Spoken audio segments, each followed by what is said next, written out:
ദൈവനാമത്തിന് മഹത്വം ഉണ്ടാവട്ടെ. അനുഗ്രഹമേറിയ ഈ ഒരു രാത്രി സമയം കൺവെൻഷന്റെ മൂന്നാമത്തെ ദിവസം ഈ ഗുഡ് ലൈഫ് സെന്ററിലെ വിശ്വാസികളുമായി പങ്കിടുവാൻ ദൈവം എനിക്കൊരു അവസരം തന്നതിനെ ഓർത്ത് ദൈവനാമത്തിന് കോടാകൂടി സ്തോത്രം കരയിക്കുന്നു. 2025 വർഷത്തിൽ ഗുഡ് ലൈഫ് സെന്ററിലെ ഓരോ പ്രവർത്തനങ്ങളിലും, അതായത് ബൈബിൾ പഠനവുമായി ബന്ധപ്പെട്ടും ചൊവ്വാഴ്ച തോറുമുള്ള ആരാധനകളിലും മുടങ്ങാതെ പങ്കെടുക്കുവാൻ ദൈവം എനിക്ക് കൃപയാൽ സഹായിച്ചു. ഈ സെന്ററിന് നേതൃത്വം നൽകുന്ന ബഹുമാനപ്പെട്ട സാറ് ഇന്ന് ഒരു മെസ്സേജ് നൽകുവാൻ തക്കവണ്ണം എനിക്കൊരു അവസരം തന്നതിന് ഞാൻ സാറിനോട് നന്ദി പറയുന്നു. അതോടൊപ്പം ഈ സെന്ററിന്റെ പ്രധാനപ്പെട്ട നടത്തിപ്പുകാരായ മറ്റു ശ്രേഷ്ഠ ദാസന്മാരായ ദാസ് ബ്രദർ, ബൈജു സാറും ഫാമിലി, അലക്സ്, പ്രതാപും കുടുംബവും എല്ലാവരോടുമുള്ള എന്റെ സ്നേഹവന്ദനം ഞാൻ അറിയിച്ചുകൊള്ളട്ടെ. പ്രിയ ദൈവമക്കളെ, പുതിയ ഒരു വർഷത്തിന്റെ ആരംഭ നാളുകൾ കാണുവാൻ ഈ ലോകത്തിൽ ജീവനോടെ ഇരുന്ന് അത്ഭുതവാനായ ദൈവത്തിന്റെ നാമത്തെ മഹത്വപ്പെടുത്തുവാൻ നമ്മെ ഒരുക്കിയ കർത്താവിന് എത്ര കോടി സ്തോത്രം കരയറ്റിയാലും മതിയാവുകയില്ല. സാറ് ഇങ്ങനെ ഒരു കൺവെൻഷന്റെ കാര്യം പറഞ്ഞപ്പോൾ ഞാൻ ആദ്യം പറഞ്ഞത് ഇങ്ങനെയാണ്: സാറേ, പകൽ ആരാധനയ്ക്കൊക്കെ വരാൻ പറ്റും, രാത്രിയില് എന്നെ ഇവിടെ കൊണ്ടുവിടാനും വിളിച്ചോണ്ട് പോകാനും ആരുമില്ല. തിരിച്ച് ഞാൻ ബാലരാമപുരത്താണ്, എന്നെ കൊണ്ടുവിടാനും വിളിക്കാനൊന്നും ആരുമില്ല. അതുകൊണ്ട് സാറ് വേറെ ആരെങ്കിലും നോക്കിക്കൊള്ളണം, എന്നെ നോക്കണ്ട. ഞാൻ ഇങ്ങനെയാണ് പറഞ്ഞത്. പക്ഷെ സാറ് ഇതൊന്നും മൈൻഡ് ചെയ്യാതെ നോട്ടീസ് എനിക്ക് അയച്ചു തരികയാണ് ചെയ്തത്. നോട്ടീസ് കിട്ടിയപ്പോ വലിയ പേര് വലിയ അക്ഷരത്തിൽ എന്റെ പേര് കിടപ്പുണ്ട്. അപ്പൊ ഞാൻ വിചാരിച്ചു നോ പറഞ്ഞിട്ട് സാറ് പേര് വെച്ചിരിക്കുകയാണ്. അപ്പൊ ഞാൻ വിചാരിച്ചു, ദൈവത്തിന് എല്ലാം അറിയാം, ദൈവം തന്നെ എല്ലാം തീരുമാനിക്കട്ടെ. ഞാൻ ദൈവഹിതത്തിന് സമർപ്പിച്ചു. ദൈവത്തിന്റെ ഇഷ്ടം പോലെ സമയമുണ്ടല്ലോ എന്ന് കരുതി. സത്യം പറഞ്ഞാൽ ഇപ്പോൾ എനിക്ക് ഇതിനെക്കുറിച്ച് പറയാനുള്ളത്, ഒരു കാർ കമ്പനി സ്ഥാപകനായ ഹെൻറി ഫോർഡ്, അദ്ദേഹത്തിന് അയർലൻഡിലാണ് അദ്ദേഹം താമസിക്കുന്നത്. വളരെ ഫനാറ്റിക്കായ മനുഷ്യനായിരുന്നു. അദ്ദേഹത്തെ കാണാൻ ഒരു ഗ്രൂപ്പ് ആളുകൾ അദ്ദേഹത്തിന്റെ പാലത്തിൽ ചെന്നു. ഒരു അനാഥശാല നിർമ്മിക്കണം, അതാണ് അവരുടെ ആവശ്യം. എന്തെങ്കിലും സഹായം കിട്ടുമെന്ന് പറഞ്ഞ് ആ മനുഷ്യർ ഈ ഫനാറ്റിനായ ഹെൻറി ഫോർഡിനെ സമീപിച്ചു. കാര്യങ്ങളെല്ലാം മനസ്സിലാക്കിയിട്ട് അദ്ദേഹം $5000 സംഭാവന നൽകാമെന്ന് പറയുകയും അതവർക്ക് അയച്ചു കൊടുക്കുകയും ചെയ്തു. എന്നാൽ അടുത്ത പത്രസമ്മേളനം നടന്നപ്പോൾ ഈ കിട്ടിയ ആൾക്കാര് ഒരു 0 കൂടെ അറിയാതെ ഇട്ട് $50,000 സംഭാവന നൽകി എന്ന് പറഞ്ഞ് പത്രവാർത്ത അങ്ങനെയാണ് വന്നത്. പത്രവാർത്ത കണ്ടപ്പോൾ ഈ അനാഥശാലയുടെ ഉടമകള്, അതിനുവേണ്ടി പോയ ആൾക്കാർ ഞെട്ടിപ്പോയി. ഇനിയിപ്പം 5,000 തന്നിട്ട് മനഃപൂർവ്വമായിട്ട് നമ്മൾ 50,000 ഇട്ട് അദ്ദേഹത്തെ മോശപ്പെടുത്താനായിട്ട് ശ്രമിച്ചെന്ന് വല്ലതും വിചാരിച്ച് അദ്ദേഹം നമ്മളെ സഹായിക്കുമോ എന്നുള്ള ഭയപ്പാട് കൊണ്ട് അവര് തിരിച്ചു വിളിക്കുകയാണ്. സാർ, അബദ്ധത്തിൽ ഒരു 0 കൂടെ കൂടിയതാണ്, സാർ ക്ഷമിക്കണം, പത്രക്കാരെ വിളിച്ച് ഞങ്ങളത് കറക്റ്റ് ചെയ്തോളാം. അപ്പോഴ് ഈ ഹെൻറി ഫോർഡ് പറഞ്ഞു, അത് നിങ്ങളായിട്ട് ചെയ്തതല്ലല്ലോ, അപ്പൊ ദൈവത്തിന് ഇതിലെന്തോ പദ്ധതിയുണ്ട്. ആ 0-ന് ദൈവത്തിന് ഒരു പദ്ധതിയുണ്ട്. അപ്പൊ അതവിടെ കിടന്നോട്ടെ, ബാക്കി $45,000 ഞാൻ ഇപ്പൊ തന്നെ നിങ്ങൾക്ക് അയച്ചു. ഇത് ഞാനിപ്പോ എന്താണ് പറഞ്ഞതെന്ന് ചോദിച്ചാൽ, സാർ ആദ്യം എന്നോട് ഇങ്ങനെ ഒരു ആവശ്യം പറഞ്ഞപ്പോൾ ഞാൻ ആദ്യമേ പറഞ്ഞു, സാറേ, എനിക്കും പറ്റൂല, ചേച്ചിക്കും പറ്റൂല, ഡോറയ്ക്കും പറ്റൂല, ആരും രാത്രി വരില്ല. എന്റെ പപ്പ ഞങ്ങളെ രാത്രിയിൽ ഇട്ടേക്കില്ല, ഞങ്ങളുടെ കൂടെ വരാനായിരുന്നില്ല. പക്ഷെ ഞാൻ സാറുമായിട്ട് പിന്നീട് എനിക്ക് അധികം കോണ്ടാക്ട് ഒന്നും വേണ്ടി വന്നില്ല. ഞാൻ സ്കൂളിലും അങ്ങനെ ജോലി തിരക്കിലായിരുന്നു. സമയം അടുത്ത് വന്നപ്പോൾ അധികമായ അനുഗ്രഹങ്ങളാൽ ദൈവം എന്നെ വീർപ്പ് മുട്ടിക്കും പോലെ തോന്നി. അപ്പോ ഞാൻ അപ്പൊ തന്നെ വിചാരിച്ചു, ദൈവമേ, ഞാൻ നോ പറഞ്ഞത് എന്ത് തെറ്റായി, പക്ഷെ ആ സമയത്ത് നോ പറഞ്ഞ സമയത്ത് എനിക്ക് ഒരുപാട് പ്രശ്നങ്ങളുണ്ടായിരുന്നു. 2025 പ്രാർത്ഥനയോടെ പ്രതീക്ഷയോടെ വളരെ സന്തോഷത്തോടെ ഞാൻ പ്രാർത്ഥനയോടെ പ്രവേശിച്ചതാണ്. ആരംഭ മാസങ്ങളില് ഞാൻ എവിടെ തൊട്ടാലും പ്രശ്നങ്ങൾ, എനിക്കെല്ലാം തകർച്ചകളാണ്. ഞാൻ എന്ത് ചെയ്താലും അതിൽ ഒരു നെഗറ്റീവ് സംഭവം ഉണ്ടാകും. നഷ്ടം, ധനനഷ്ടം, ഈ ചിലർ പറയും പോലെ ധനനഷ്ടം, മാനഹാനി, എവിടെ ചെന്നാലും പ്രശ്നം. അപ്പൊ ഞാൻ വിചാരിച്ചു, ദൈവമേ ഇതെന്താണ്, ഒരു സുഖമില്ലല്ലോ. 2025 കുറച്ച് കഴിഞ്ഞ് 1 മാസം സ്കൂളിൽ പോയ ഉടനെ പിന്നെ പപ്പ ആശുപത്രിയിലായി. നെട്ടോട്ടമായി. ആശുപത്രി, വീട്ടിലെ കാര്യങ്ങൾ എല്ലാം കൂടെ, സ്കൂള്, വീട്, ആശുപത്രി, ഇതും കൂടെ ആയപ്പോ ഞാൻ ആകെ മാനസികമായിട്ട് തളർന്നു. ബസ്സിലൊക്കെ ഇരിക്കുമ്പോൾ എനിക്ക് ഓർമ്മ പോലും കാണൂല. കാരണം ചിലപ്പോൾ നൈറ്റിലൊന്നും ഉറങ്ങാനൊന്നും പറ്റാറില്ല. അങ്ങനെ വിഷമിച്ച് കുറേ ദിവസങ്ങളാണ് കടന്നു. പക്ഷെ എന്നാലും ഞാൻ ദൈവത്തോട് പറഞ്ഞുകൊണ്ടേയിരുന്നു, ദൈവമേ എന്തോ കർത്താവിന് എന്നെ കുറിച്ചൊരു പദ്ധതിയുണ്ട്. ഒരു പാട്ടുകാരൻ പറയുന്നുണ്ട്, നദീതുല്യം ശാന്തി വരട്ടൻ വഴി, ഖേദങ്ങൾ തല്ലട്ട് ഓളം പോൽ. അതായത് ഒരു പ്രശ്നത്തിന് പുറകെ ഇങ്ങനെ ഓളങ്ങൾ പോലെ ഇങ്ങനെ അടിച്ചടിച്ചടിച്ച് വരികയാണ്. അപ്പോ ഞാൻ എന്നാലും ദൈവത്തോട് പറഞ്ഞു, കർത്താവേ ഇത്രയും പ്രശ്നങ്ങളുണ്ട്, ഞാൻ പരാതിയൊന്നും പറയുന്നില്ല, പക്ഷെ ആ ഓളത്തിൽ ഞാൻ പെട്ട് മുങ്ങിയെന്ന് പോകരുത്. എന്നെ ഒരു കച്ചി തുമ്പെങ്കിലും തന്ന് എനിക്കൊരു സന്തോഷം, അല്പം ഒരു സന്തോഷമൊക്കെ തന്നുകൂടെ കർത്താവേ എന്ന് ഞാൻ ദൈവത്തോട് ഒരു പരിഭവം പോലെ രാത്രിയിൽ പറയുമായിരുന്നു.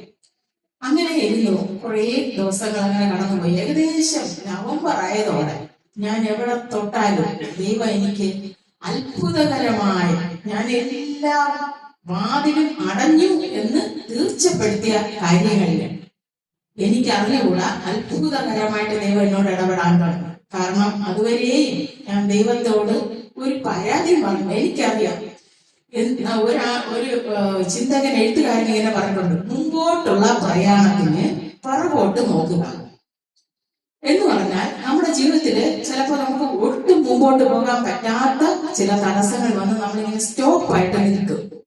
അങ്ങനെ നിൽക്കുമ്പോ നമ്മളിങ്ങനെ പുറകോട്ട് നോക്കും. ദൈവമേ ഇങ്ങനെയുള്ള അവസരങ്ങൾ എന്റെ ജീവിതത്തിൽ എത്രയോ പ്രാവശ്യം കടന്നുപോയി. അന്നൊക്കെയും ദൈവം ഏതോ ഒരു വഴി എനിക്ക് തുറന്നു തന്നു, എന്നെ വീണ്ടും വഴി നടത്തിയില്ലേ. അപ്പോൾ ഞാൻ ഇങ്ങനെ വിഷമിക്കേണ്ട ആവശ്യമില്ല, ദൈവം കരുതിക്കോളും. പക്ഷെ ആ അവസാന നിമിഷമായിരിക്കും ദൈവം എന്തെങ്കിലും ഒരു അത്ഭുതം എന്റെ ജീവിതത്തിൽ ചെയ്തു. അപ്പോൾ ഇപ്പോൾ ഈ ഒരു മെസ്സേജിന് വേണ്ടി ഞാൻ ഒരു ഒരുക്കവും, വാസ്തവത്തിൽ ഞാൻ നിങ്ങളോട് ക്ഷമ ചോദിക്കുകയാണ്, ഒരു ഒരുക്കവും ഞാൻ നടത്തിയില്ല. എനിക്ക് ഒരു നിമിഷം പോലും ഒരു റെസ്റ്റ് കിട്ടിയില്ല. ഈ 10 ദിവസം അവധിയൊക്കെ കിട്ടിയ ശരി തന്നെ വീട്ടില് നല്ല തിരക്കായിരുന്നു. ക്രിസ്മസ് ഒക്കെ കഴിഞ്ഞു. അത് കഴിഞ്ഞ് സ്കൂളില് NSSന്റെ ക്യാമ്പ് കൂട്ടി. ഞാനാണ് സ്കൂളിന് അടുത്ത്, ആ ക്യാമ്പ് നടത്തുന്ന സ്കൂളിന്റെ ഏറ്റവും അടുത്തുള്ള ടീച്ചർ ഞാനാണ്. അപ്പൊ എന്താവശ്യത്തിൽ എനിക്ക് പോകേണ്ടി വന്നു. എനിക്ക് ഒന്നും വായിക്കാനോ ദൈവമേ എനിക്ക് പ്രാർത്ഥിക്കാനോ ഒന്നും പറ്റില്ല. ഞാൻ ദൈവത്തോട് ഒരു ദിവസം ഇങ്ങനെ പ്രാർത്ഥിച്ചോണ്ട്, ഞാൻ എന്ത് പറയും കർത്താവേ, എനിക്കൊരു മെസ്സേജ് തരണം. അങ്ങനെ ഇന്നപ്പോ ക്രിസ്മസ് ആയി. ക്രിസ്മസിന് എല്ലാരും കേൾക്കുന്ന ഈ വചനം, അതായത് യെശയ്യാവ് 9:6 പ്രകാരം പറയുന്നുണ്ടല്ലോ, നമുക്കൊരു ശിശു നൽകപ്പെട്ടിരിക്കുന്നു, ആധിപത്യം അവന്റെ തോളിലിരിക്കും, അവന് അത്ഭുത മന്ത്രി, വീരനാം ദൈവം, നിത്യപിതാവ്, സമാധാന പ്രഭു എന്ന് പേർ വിളിക്കും. ഈ വചനം നമ്മൾ എല്ലാ വർഷവും ക്രിസ്മസിന് കേൾക്കുന്നതാണ്. അപ്പൊ ഞാൻ ദൈവത്തോട് ചോദിക്കുകയാണ്, കർത്താവെ ഞാൻ എന്താണ് ഈ ജനത്തോട് പറയേണ്ടത്? ഈ വാക്യം എന്റെ മനസ്സിൽ ഞാൻ അങ്ങ് കുറിച്ചു വെച്ചു. എന്നിട്ട് ഞാൻ പറഞ്ഞു, കർത്താവെ എനിക്ക് ഒരു സമ്മാനമായിട്ട് ഒരു ശിശു ജനിച്ചിരിക്കുകയാണ്. അത് നമ്മുടെ കർത്താവ് തന്നെയാണ്. ഈ കർത്താവിന്റെ പേരുകളാണ് താഴോട്ട് പറയുന്നത്. അത് ഞാൻ ഒന്നുകൂടെ പഠിക്കാനായിട്ട് ഞാൻ ദൈവസന്നിധിയിൽ ഇരുന്നു. ആദ്യത്തെ ദൈവത്തിന്റെ ആ വാക്ക്, യെശയ്യാ പ്രവാചകൻ വർഷങ്ങൾക്ക് മുമ്പ് പറഞ്ഞ ആ ആദ്യത്തെ ദൈവത്തെ കുറിച്ചുള്ള, ദൈവത്തെ റെപ്രസെന്റ് ചെയ്ത് പറഞ്ഞ ഒരു വാക്ക്, അത്ഭുത മന്ത്രി. അപ്പൊ ഞാൻ ചോദിച്ചു, കർത്താവെ എന്താണ് ഈ അത്ഭുത മന്ത്രി? ഇംഗ്ലീഷ് ബൈബിളില് അത് വണ്ടർഫുൾ കൗൺസിലർ എന്നാണ് പറയുന്നത്. എന്താണ് ഒരു കൗൺസിലറിന്റെ ജോലി?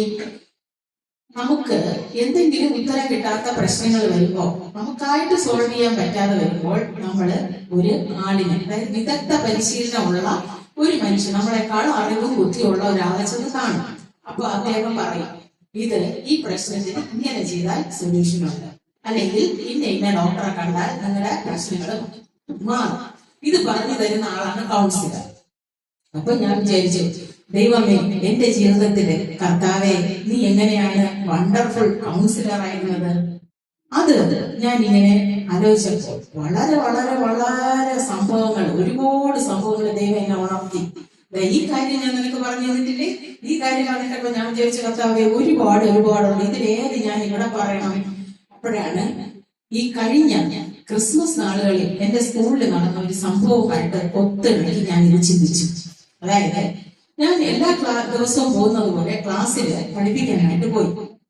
അപ്പൊ റിവിഷൻ ക്ലാസ്സുകളായിരുന്നു. ഞാൻ എല്ലാ കുട്ടികൾക്കും അത്യാവശ്യം പരീക്ഷയ്ക്ക് ചോദിക്കുന്ന കുറെ ക്വസ്റ്റ്യൻസ് കൊടുത്തിട്ട് മക്കളെ തന്നെയാണ് ഞാൻ സ്കൂളിൽ വിളിക്കുന്നത്. കാരണം ഇപ്പൊ അങ്ങനെയൊക്കെ ഇടപെട്ടാലേ ജീവനോടെ തിരിച്ചു വീട്ടിൽ വരാൻ പറ്റും. ഇപ്പൊ എനിക്ക് ഒട്ടും ഇഷ്ടമില്ലാത്ത കുട്ടി ഞാൻ 2 പ്രാവശ്യം മക്കളെ മോളെ എന്ന് വിളിക്കും. ആ കൂട്ടത്തിൽ ഞാൻ എല്ലാവരോടും പറഞ്ഞു, മക്കളെ, ഞാൻ ഇന്നലെ തന്ന ക്വസ്റ്റ്യനൊക്കെ പഠിച്ചോ? പഠിച്ചു ടീച്ചർ, നിങ്ങൾ എഴുതി തരാം. അത് എഴുതി തരുമോ? നിങ്ങൾ എല്ലാം അതൊക്കെ ഒന്ന് എഴുതി എന്നെ കാണിക്കണം, എന്നാലേ നിങ്ങൾ പഠിച്ചെന്ന് എനിക്ക് ഓർമ്മ വരും. അങ്ങനെ കുറെ പിള്ളേരിന്ന് എഴുതി. ബാക്കിൽ ഒരു കുട്ടി കൈയും കെട്ടി ബാക്ക് ബെഞ്ചിലിരുന്ന് ചവരോട് ചാർന്ന് ഒരു നിസ്സാര ഭാവത്തിലിരിക്കാൻ. ഞാൻ പതുക്കെ അവളുടെ അടുത്ത് ചെന്നു. അവൾ ഇച്ചിരി ഒരു പ്രശ്നക്കാരിയാണ്, ആരെയും വകവയ്ക്കാത്ത ഒരു കൂട്ടത്തിലെ ആളാണ്. നേരത്തെയും സ്കൂളിൽ ഒരുപാട് പ്രശ്നങ്ങൾ ഉണ്ടാക്കിയിട്ടുണ്ട്. അതൊന്നും എനിക്ക് അപ്പൊ തോന്നിയില്ല. ഞാൻ പതുക്കെ അടുത്ത് ചെന്നു. അവളെ, നീ എന്തിനാണ് ഇങ്ങനെ ചായ ഇങ്ങനെ ഇരിക്കുന്നത്? ഞാൻ നിന്നോട് ഒരു ക്വസ്റ്റ്യൻ എഴുതി തരാൻ പറഞ്ഞല്ലോ, അതെന്താ എഴുതാത്ത? നീ ഒന്ന് എണീറ്റ് നിൽക്കാന്ന് പറഞ്ഞു. അവൾ എണീറ്റ്. ഞാൻ പഠിച്ചിട്ട് ഞാൻ പറഞ്ഞു, ശരി, പഠിക്കാൻ പറ്റിയില്ല, ശരി തന്നെ, പക്ഷെ ഇന്നലെ നീ ഈ സ്കൂളിന്റെ അവിടെ ഇവിടെ ആയിട്ട് തേരാപാര നടക്കുന്നത് കണ്ടല്ലോ എന്ന് ഞാൻ എന്റെ നാടൻ ഭാഷയിൽ ഞാൻ ഒരു ശകാരം പോലെ അല്പം പരിഭവത്തിൽ പറഞ്ഞു. ഇവള് ആ വാക്ക് അവൾക്ക് ഇഷ്ടപ്പെട്ടില്ല. ഞാൻ അവളെ ഇങ്ങനെ തേരാപാര, നീ ഒന്നും പഠിക്കാൻ ഇവിടെ കൂടെ ഒക്കെ അങ്ങോട്ടും ഇങ്ങോട്ടും അലിഞ്ഞ് നടക്കുന്നത് ഞാൻ കണ്ടല്ലോ, നിനക്ക് എന്താണ് പഠിക്കാൻ വയ്യാത്തെന്ന് ചോദിച്ചു. കുട്ടിക്ക് അത് ഇഷ്ടപ്പെട്ടില്ല. അവളെ ശക്തമായിട്ട് പ്രതിഷേധിച്ചിട്ട് എന്തോ പറയാൻ, അവള് ഒരു വല്ലാത്ത ഗോഷ്ടിയൊക്കെ എന്നെ കാണിക്കാൻ തുടങ്ങി. അവള് എന്നെ മുഖം ചുരുട്ടി വല്ലാത്ത ദേഷ്യം കാണിക്കുന്നുണ്ട്. ഞാൻ പഠിച്ചിട്ട് ഇപ്പൊ ടീച്ചർക്ക് എന്തോ ആണ്, അങ്ങനെയൊക്കെ വളരെ മോശമായിട്ട് സംസാരിക്കാറുണ്ട്. അപ്പൊ ഞാൻ പറഞ്ഞു, ഞാൻ കുട്ടിയുടെ പേര് വിളിച്ചിട്ട് ചോദിച്ചു, നിനക്ക് എന്ത് പറ്റി, ഇങ്ങനെയൊന്നും എന്നോട് സംസാരിക്കുന്നില്ലല്ലോ, ഇത് ശരിയാവില്ലല്ലോ, നീ ഒരു കാര്യം ചെയ്ത് പഠിച്ചിട്ടിരുന്നാ മതി, കുറച്ചങ്ങോട്ട് അവൾ ക്ലാസ്സിന്റെ അങ്ങറ്റത്ത് നീങ്ങി നിൽക്കുന്നു. ഇത് പറഞ്ഞതും അവൾ ഒന്നുകൂടെ വയലന്റ്. കയ്യിലിരുന്ന നോട്ട്ബുക്കിന്റെ പേപ്പറൊക്കെ വലിച്ച് ചുരുട്ടി എന്റെ മുഖത്തോടെ എറിഞ്ഞ് ചെന്നിട്ട് ഇവള് പെട്ടെന്ന് മിന്നൽ വേഗത്തിൽ വെളിയിലാണ്, സ്കൂളിന്റെ ക്ലാസ് റൂമിന് വെളിയിലാണ്. ഒരൊറ്റ ഓട്ടം.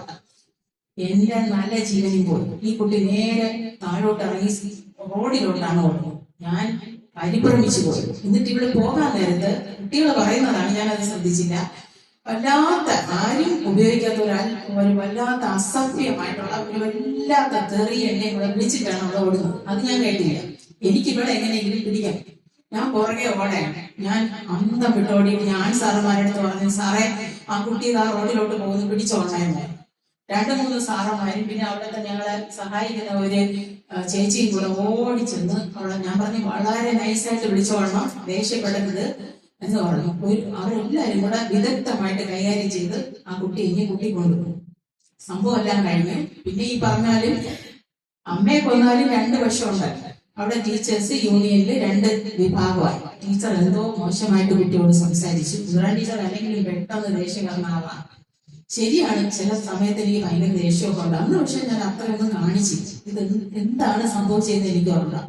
ഞാനും പിന്നെ ചെന്ന് പിന്നെ പ്രിൻസിപ്പൽ വിളിച്ചു, കുട്ടിയോട് സംസാരിച്ചു, എന്നോട് സംസാരിച്ചു. അവള് ആവശ്യമില്ലാതെ എന്നെ കുറെയൊക്കെ അങ്ങ് പറയുകയാണ്.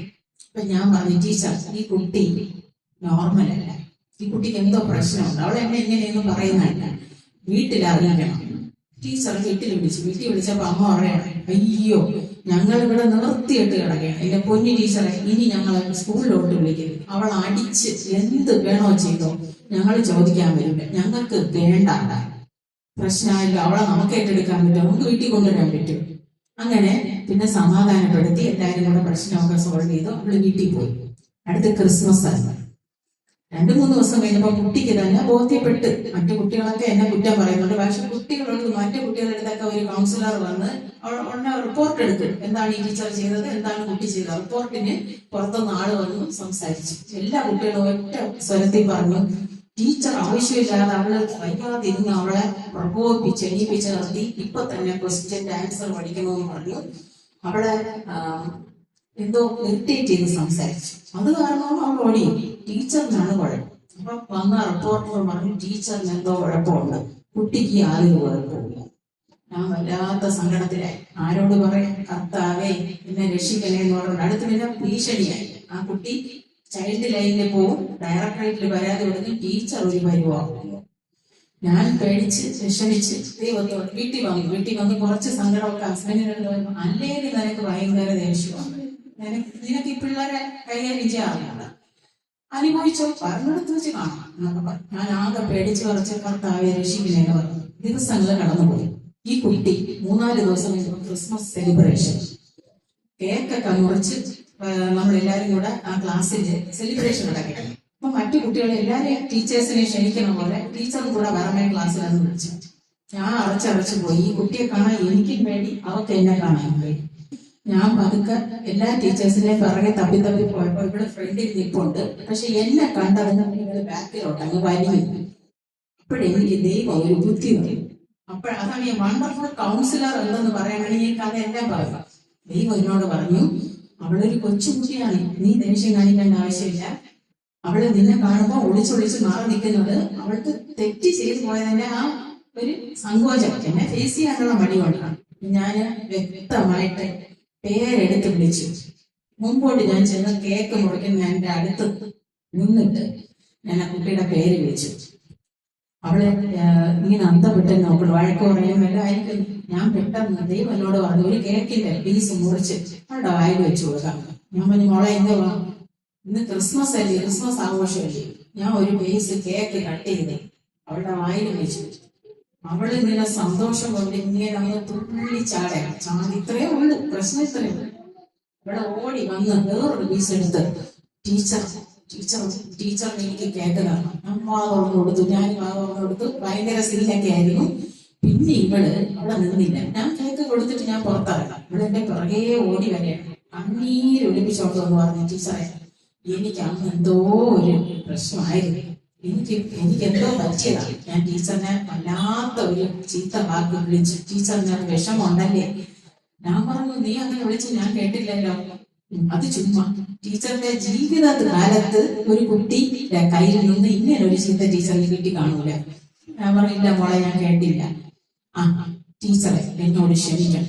അപ്പൊ ഞാൻ പറഞ്ഞു, ഞാൻ ക്ഷമിച്ചു, ഞാൻ അന്നേ കളഞ്ഞു, ഞാൻ മറന്നൊന്നുമില്ല, എന്റെ മനസ്സിൽ ഉണ്ട്, ഞാൻ ദൈവമൊന്നും അല്ലല്ല. എന്നാലും ഞാൻ നല്ല ഇതിൽ പറഞ്ഞോളെ അതങ്ങ് പോട്ട്, അറിയില്ലേ, മനുഷ്യർക്ക് തെറ്റൊക്കെ പറ്റുമല്ലോ. ഇവിടെ എന്റെ പുറകെ വീണ്ടും സോറി ടീച്ചർ എന്ന് കരയുന്നു.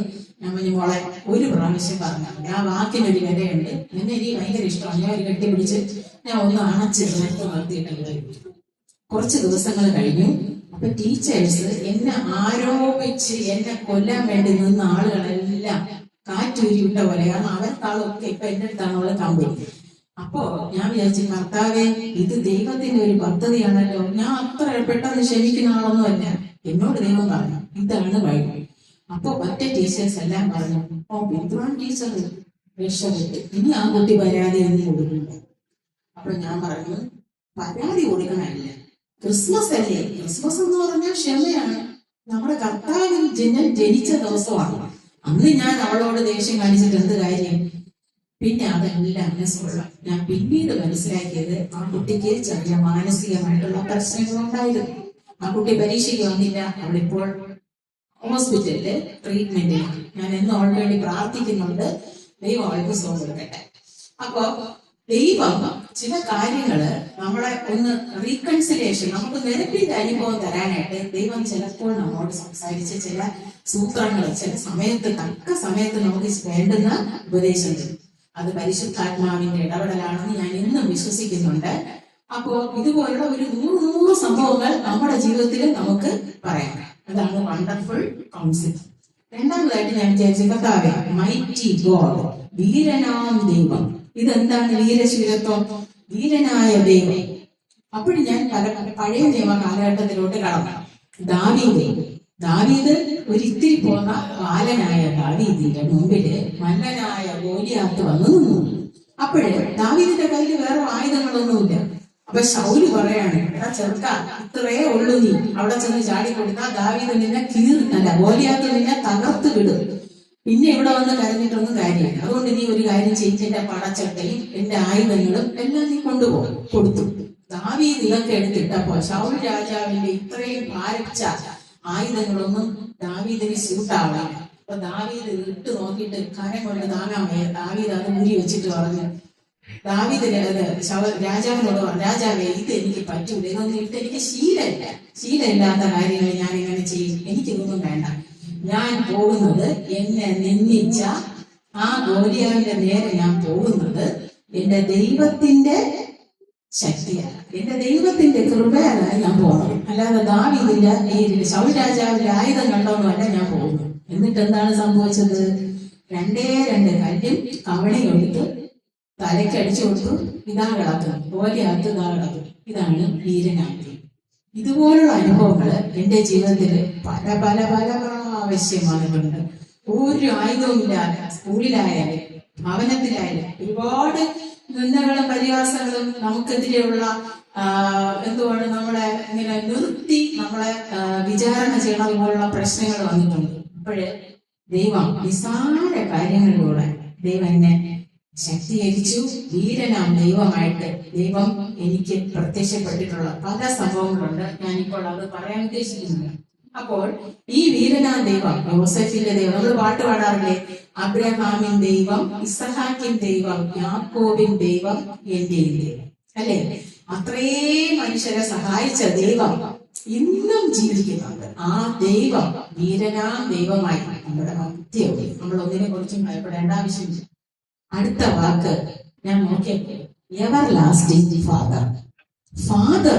ആ വാക്കറിയാം. നമ്മുടെ വീട്ടിലുള്ള നമ്മുടെ അപ്പൻ ഭയങ്കര കരുതലാണ്. ഇപ്പോഴും എനിക്കറിയാം, രാത്രി എങ്ങനെ പോയി വരുന്നത് വരെ ഒപ്രാളപ്പെട്ട് ശങ്കുടി ചോദിച്ചിരിക്കും. അതാണ് ഫാദർ. നമ്മുടെ എന്ത് ആവശ്യങ്ങളും നമുക്ക് സുഖമായിട്ട് ഏത് സമയത്തും ചെന്ന് അപ്പനോട് പറയാം. അപ്പൊ ദൈവം പറഞ്ഞിട്ടുണ്ട്, ഞാൻ നിങ്ങളെ അപ്പനെ പോലെ സ്നേഹിക്കുന്നുണ്ട്. അപ്പന് മക്കളോട് കരുണ തോന്നുന്നത് പോലെ ഞാൻ എനിക്ക് നിങ്ങളോട് കരുണ തോന്നുന്നു. അപ്പൻ എന്ന് എത്രയോ സങ്കീർത്തനങ്ങളിലെ അപ്പനും മക്കളുമായിട്ടുള്ള ആ ബന്ധം നമുക്ക് ദൈവം കാണിച്ചു തന്നിട്ടുണ്ട്. എന്നാൽ ഇവിടെ വെറുതെ ഒരു അപ്പന്റെ സ്നേഹം കാണിക്കാൻ നമുക്കറിയാലോ. നമ്മുടെ മുടിയനായ പുത്രൻ എന്ന് പറഞ്ഞ കഥയിൽ അറിയാലോ, ഇത്രയും തെറ്റ് കാണിച്ച് അപ്പനെ മോടിച്ച് അപ്പന്റെ സ്വത്തും ഒക്കെ വാങ്ങിച്ചുകൊണ്ട് നശിപ്പിച്ചിട്ട് വന്ന ആ മകനെ സ്വീകരിക്കാൻ അപ്പം കാണിച്ച ആ മനസ്സ് അത് എത്ര വലുതാണ്. ഇതുപോലെ നമ്മുടെ ജീവിതത്തിൽ എത്ര പ്രാവശ്യം നമ്മൾ ചെയ്തതാണ്. അപ്പനെ വേദനിപ്പിച്ചുകൊണ്ട് നമ്മൾ എത്ര പ്രാവശ്യം പെരുമാറിയിട്ടുണ്ടാകും. എന്നാൽ ഇന്ന് അത് ഓർത്തു വെച്ചിട്ടില്ല. നമ്മളോട് മറന്ന് നമ്മളെ സ്നേഹത്തോടെ ഇപ്പോഴും നമ്മളെ കരുതുന്ന ഒരു അപ്പൻ നമുക്ക് ലോകത്തിലുണ്ട്. ലൗകിക അപ്പന്റെ കാര്യമാണ് ഞാൻ പറഞ്ഞത്. പക്ഷെ ഇവിടെ പറയുന്നത് എവർലാസ്റ്റിംഗ് ഫാദർ. അപ്പൊ ഞാൻ വിചാരിച്ചു, ദൈവം ഇതെന്താണ് ഇതിന്റെ അർത്ഥം? ഇവിടുത്തെ ലോകത്തിലെ അപ്പൻ നമുക്ക് ദൈവം നിശ്ചയിക്കുന്ന ഒരു സമയം വരെ ഉള്ളൂ. അത് കഴിഞ്ഞിട്ട് അവരും നമ്മളെ വിട്ട് കടന്നുപോകും. എന്നാൽ ഈ പിതാവ് ആരാണ്? എവർലാസ്റ്റിംഗ് എന്ന് പറഞ്ഞാൽ നമ്മൾ ഈ ലോകം വിട്ട് കടന്നുപോയി മരണപ്പെട്ടു പോയാൽ പോലും പിന്നെയും പിന്തുടരുന്ന ഒരു ഫാദറാണ് നമുക്കുള്ള ദൈവം. അതായത് സ്വർഗത്തിലും നമ്മുടെ അപ്പനുണ്ട്. സ്വർഗത്തിലും ഈ ഭൂമിയുടെ, അത് സങ്കീർത്തനം 139 പറയുന്നുണ്ട്, ഞാൻ എവിടെ ചെന്ന് ഒളിച്ചാലും കർത്താവേ നിന്റെ കരുണ, അപ്പന്റെ സ്നേഹം നമ്മളെ നിത്യമായി പിന്തുടരും. അതുപോലെ ഈ അപ്പൻ നമ്മുടെ അപ്പന് മക്കളുമായിട്ടൊരു അവകാശ ബന്ധമുണ്ട്. ഞാനിപ്പോ ചില ദിവസം വീട്ടില് എന്തെങ്കിലും ഭക്ഷണ സാധനങ്ങൾ നല്ല എന്തെങ്കിലും ഉണ്ടാക്കി വെച്ചിട്ട് ഞാൻ പോയിട്ട് വരും. വീട്ടിൽ ചിലപ്പോ അപ്പോ നമ്മുടെ മക്കളാരും കാണൂല. തിരിച്ചു വന്ന് നോക്കുമ്പോൾ അതെല്ലാം കംപ്ലീറ്റ് കഴിച്ച് അടച്ചു വെച്ചിരിക്കുകയായിരിക്കും. അപ്പൊ ഞാൻ പറയും, ഇതാരപ്പ ഇങ്ങനെ? വേറെ ആരും ചെയ്യില്ല. ആരായിരിക്കും? നമ്മുടെ ഇല്ലാത്ത സമയത്ത് മക്കൾ അതിനകത്ത് കയറി അവർക്ക് ആരോടെങ്കിലും പെർമിഷൻ ചോദിക്കണോ? നമുക്കുള്ളതെല്ലാം ആ വീട്ടിൽ എന്ത് സാധനം എടുത്താലും അവന് ചോദിക്കുമോ? അവിടുത്തെ അമ്മ ഞാൻ ഇതെടുത്തോട്ടെ, അല്ലെങ്കിൽ അപ്പ ഞാൻ ഇതെടുത്തോട്ടെ, അങ്ങനെ ചോദിക്കില്ല. അവർക്ക് ഫുൾ ഫ്രീഡമാണ്. എന്തും എടുക്കാനുള്ള അവകാശം നമ്മുടെ മക്കൾക്കുണ്ട്. ഈ ലോക ജീവിതത്തിൽ നമ്മുടെ മക്കൾക്ക് നമ്മൾ ചെയ്യുന്നത് ഒരു ഡയറി നിറയെ എഴുതി വെച്ചാൽ തീരുവോ? ഒരിക്കലും തീരുക. അപ്പോ ഈ പിതാവ് അതിനേക്കാളും എന്ന് പറഞ്ഞാൽ ഈ ലോകം വിട്ട് നമ്മൾ എടുക്കപ്പെട്ടാലും നമ്മളെ ആ സ്നേഹം എവർ ലാസ്റ്റിംഗ് ആണ്. ഒരിക്കലും നിത്യ പിതാവ് ആ വാക്ക് നമ്മൾ അധികമായിട്ട് നമ്മളെ അങ്ങ് എന്തുകൊണ്ട് നമ്മളെ പ്രത്യാശയിലേക്ക് നമ്മളെ നയിക്കും. എവർ ലാസ്റ്റിംഗ് ഇതുപോലുള്ള ഒരു സംഭവമാണ് എനിക്ക് ഈ കഴിഞ്ഞ ഞാൻ വേഗത്തിൽ അത് പറഞ്ഞു തീർക്കാം. കഴിഞ്ഞ മാസത്തിൽ എനിക്കുണ്ടായ ഒരു സംഭവം, അതായത് ക്രിസ്മസ് നാളുകള് ഡിസംബർ തുടങ്ങി, സാലറി ഒക്കെ കിട്ടി. അപ്പോ കുറച്ചധികം ചെലവങ്ങ് വന്നു. അപ്പം ആ മാസത്തില് ടാക്സ് എന്ന് പറഞ്ഞ് ഒരു നല്ല എമൗണ്ട് എനിക്ക് തിരിച്ചടക്കേണ്ടി വരും. അത് കഴിഞ്ഞപ്പോൾ എൻ്റെ മകന് ഒരു ഐ സർജറി പെട്ടെന്ന് ചെയ്യേണ്ടി വന്നു. അവന് കട്ടി ഗ്ലാസ് ആണ് വെച്ചിരുന്നത്, പവർ ഗ്ലാസ് ആണ്.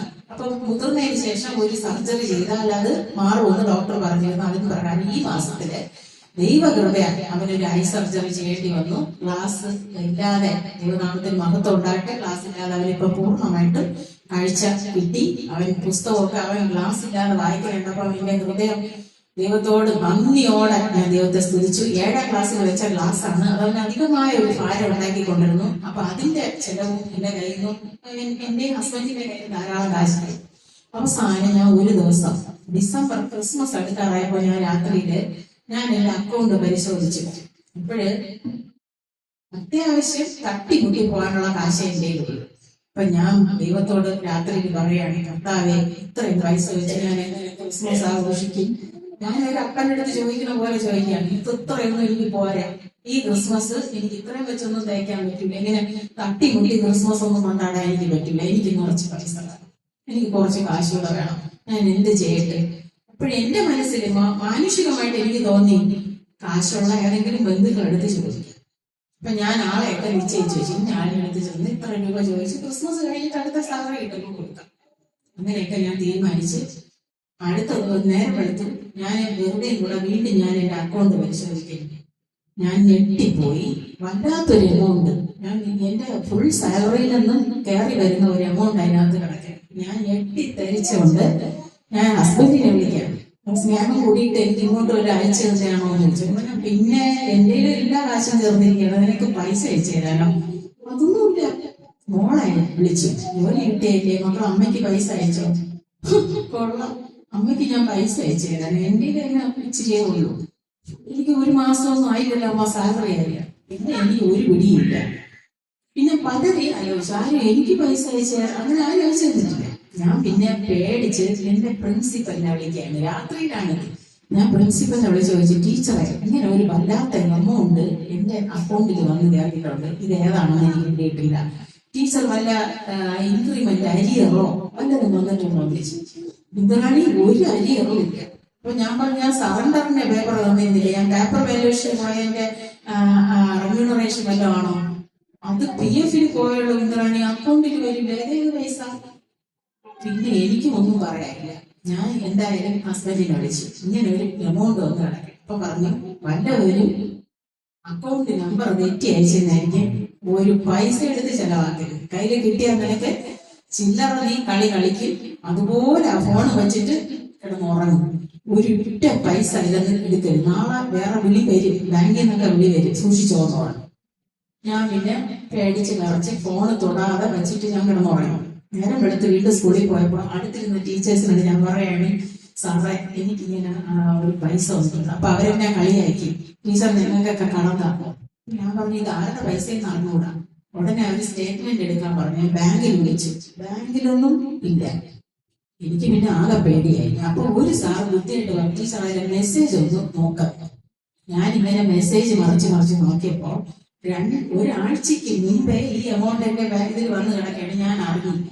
നോക്കിയപ്പോ കഴിഞ്ഞ വർഷത്ത് ഞാൻ ടാക്സ് അടച്ചത് അധികം അടച്ചിട്ട്, അപ്പൊ അതിനുശേഷം എന്തോ കൺസെഷൻ ടാക്സിൽ വന്നിട്ടുണ്ട്. ഞാൻ അധികം അടച്ച ടാക്സ്, ഒരു വർഷക്കാലം മാസം തോറും ഞാൻ അടച്ച ടാക്സ് കൂടുതലുള്ള എമൗണ്ട് ആഡ് ചെയ്ത് ഒരു നല്ല എമൗണ്ടിന് വന്നതാണ്.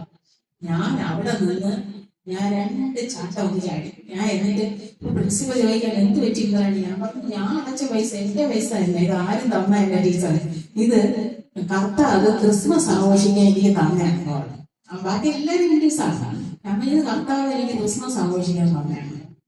അപ്പൊ അവരെല്ലാം കൂടെ പറഞ്ഞു ചെലവ് ചെയ്യണം കേട്ടോ എന്ന് പറഞ്ഞാൽ ശരി ശരി. എന്റെ ദൈവമേ, എനിക്ക് പിന്നെ അറിഞ്ഞുകൂടാ എന്റെ എല്ലാ ആവശ്യങ്ങളും, ഞാൻ സ്വപ്നത്തിൽ കാണുന്ന വിഷയങ്ങൾ വരെ ഞാൻ അന്ന് എനിക്ക് ദൈവം എന്റെ കയ്യിൽ തന്നു. അത് ആദ്യം ഞാൻ പറയണ്ടെന്ന് വിചാരിച്ചു, എന്നാലും എനിക്ക് എന്റെ മനസ്സിൽ അത് എന്റെ ദൈവത്തോട് എനിക്ക് നന്ദി പറയുന്നത് ഇതാണ്. ഞാൻ ദൈവത്തോട് അത്യാവശ്യം തട്ടിമുട്ടി ക്രിസ്മസ് ആഘോഷിക്കാനുള്ള കുറച്ച് പൈസ ചോദിച്ചപ്പോ എന്റെ പൈസ എന്റെ ദൈവം അക്കൗണ്ടിൽ ഇട്ടിരുന്നിട്ട് ക്രിസ്മസ് ആയപ്പോ തന്നതാണ്. ഇത് അനുഭവിച്ചവർക്ക് അതിന്റെ ഒരു സന്തോഷം മനസ്സിലാവും. ഞാനിപ്പോ നിങ്ങളുടെ പറഞ്ഞപ്പോ നിങ്ങൾ എല്ലാവരും ഇങ്ങനെ ചിരിക്കാതായിട്ട് ഇങ്ങനെ വിഷമിച്ചിരിക്കുക, പക്ഷെ എനിക്കറിയാം എന്റെ സന്തോഷം അത് എത്ര വലുതായിരുന്നു. ഞാൻ ഇപ്പം ഒന്നുകൂടെ ആലോചിച്ച് ഞാൻ ഇവിടെ നിന്ന് തുള്ളിച്ചാണ്, അത്രയ്ക്ക് എനിക്ക് സന്തോഷം. അപ്പൊ ദൈവം ഇന്നും എന്റെ കൂടെ. അവസാനമായിട്ട് ഞാൻ പറയാണ് prince of peace. Prince of peace എന്തുവാണ്? സമാധാനത്തിന്റെ പ്രഭു.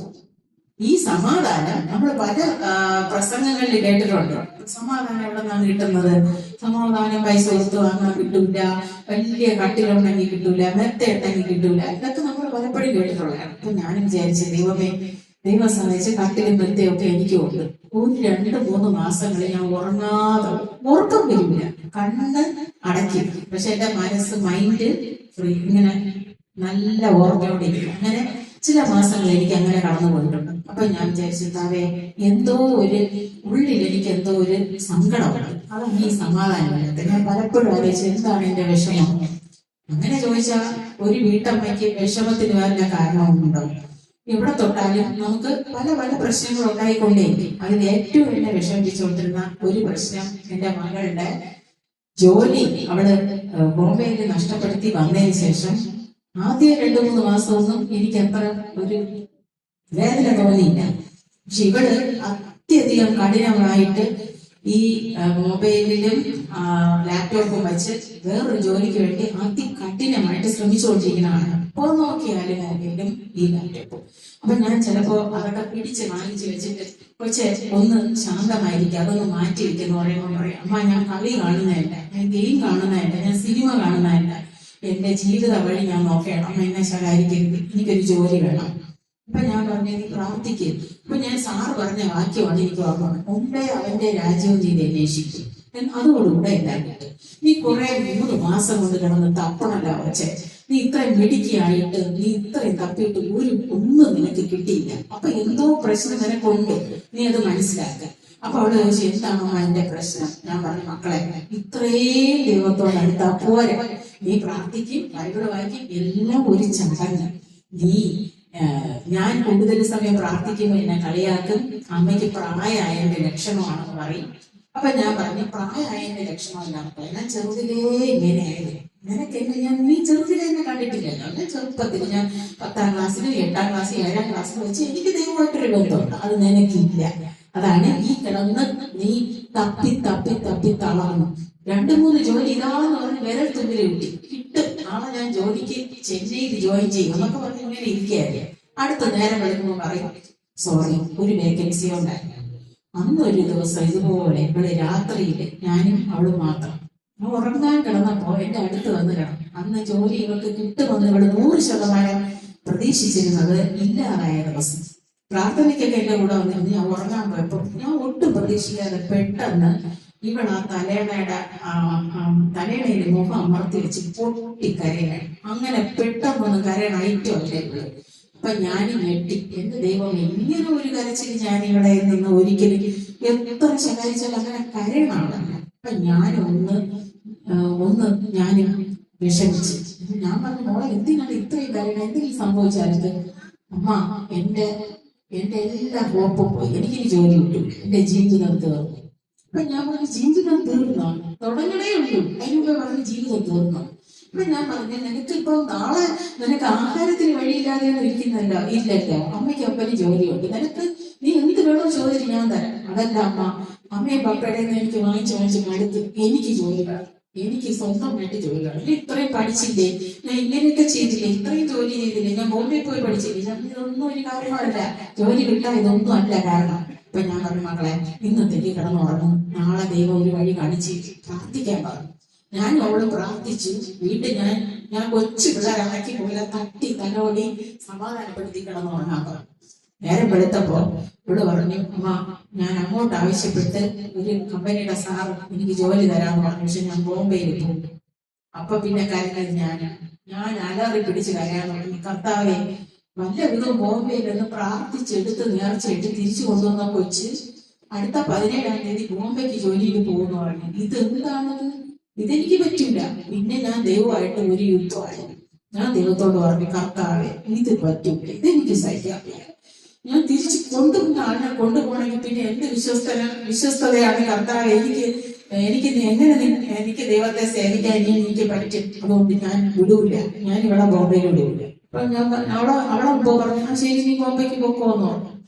അടുത്ത ദിവസമായപ്പോ ഞാൻ നെഞ്ചിടിച്ച് കരഞ്ഞ് ദൈവത്തോട് നിലവിളിച്ച് പ്രാർത്ഥിച്ചു, കർത്താവ് ഒരു വഴി കാണിച്ചതാണ്. എനിക്ക് സമാധാനം ഇല്ല, എനിക്ക് തീരെ സമാധാനമില്ല. ഈ കൊച്ചിന് ഞാൻ എങ്ങനെ അങ്ങോട്ട് ജോലിക്ക് വിട്ടിട്ട് ഇവിടെ കിടന്നുറങ്ങും. കർത്താവെ ഒരു വഴി കാണിച്ചു തരണം.